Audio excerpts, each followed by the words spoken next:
Chapter 42 A Jack-o'-lantern for Halloween. Our character is an old man. He is not only baptismal Christian, but also a pious one. Today, 31st October, is the Halloween festival day. So he wants to celebrate this festival. Firstly, he went to the market and bought a yellow pumpkin. At home, he takes the knife and thinks it will be cut like a smiling face.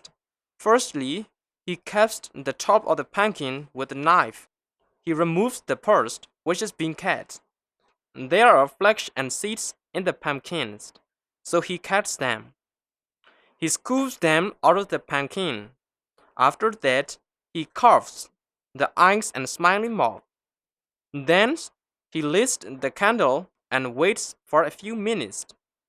A few minutes later, the candles melt slowly and he gets a waxen dog.